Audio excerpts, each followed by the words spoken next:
मित्रों, मनुष्य का जीवन अनमोल है।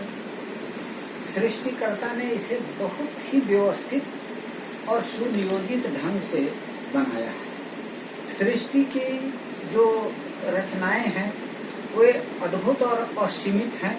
अभी भी मानवीय ज्ञान से बहुत से रहस्यों का पर्दाफाश होना बाकी है। अभी तक सृष्टि कितनी दूर तक है, कहाँ तक है, इसका पता मनुष्य को नहीं है। इसलिए ईश्वर ने ऐसी व्यवस्था की है कि प्रत्येक कर्म के पहलू में दो चीजें हैं। एक है जो हमारे नियंत्रण में है, जो हमारे कंट्रोल में है, जिसको हम चाहें तो कर सकते हैं, जिसको चाहें तो नहीं कर सकते हैं, जिसको चाहें तो अभी कर सकते हैं, जिसको चाहें तो बाद में कर सकते हैं। वो हमारे ऊपर है, बिल्कुल हमारे कंट्रोल में है, हमारे नियंत्रण में है। परंतु कुछ चीजें ऐसी हैं जो हमारे नियंत्रण से बाहर है, और जो नियंत्रण में नहीं है उसकी चिंता छोड़ दें। आज मेरा आप सबों से विनती यही है कि जो नियंत्रण में नहीं है उसकी चिंता आप छोड़ दें, क्योंकि जो चीजें नियंत्रण में नहीं है उसकी चिंता आज संसार में बहुत बड़ी समस्या बन गई है। आज अधिकांश मनुष्य इसी में परेशान है कि जो हमारे नियंत्रण में नहीं है वो क्यों हो रहा है, कैसे हो रहा है, उसके लिए मैं क्या करूं, क्या नहीं करूं, ऐसा क्यों हो गया, वैसा क्यों हो गया।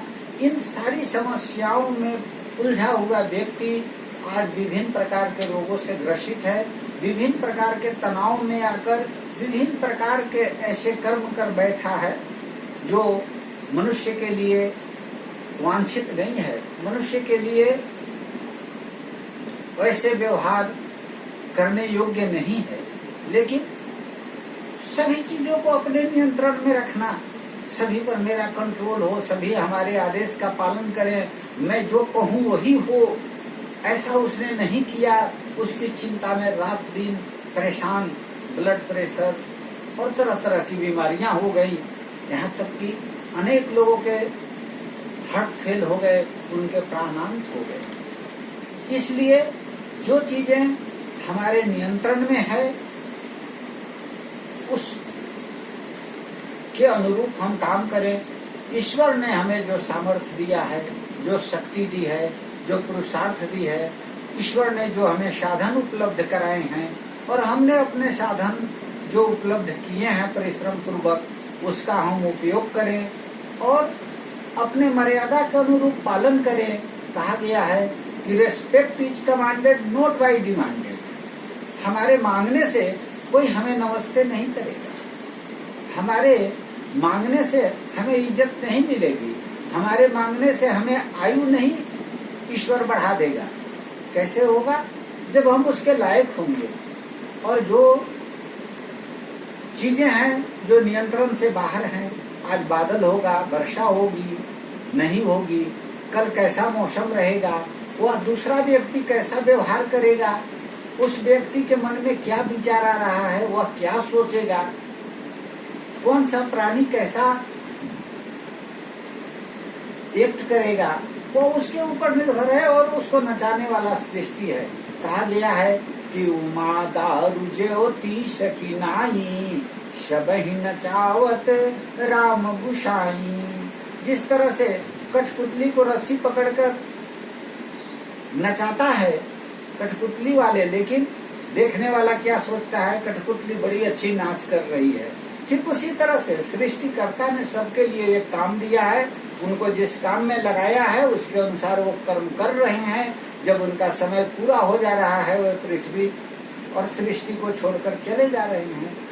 इसलिए हम प्रातः काल जगे, अपनी योजना बनावें, जो चीजें हमारे नियंत्रण में है उसके अनुरूप हम काम करें, यथाशक्ति प्रयास करें।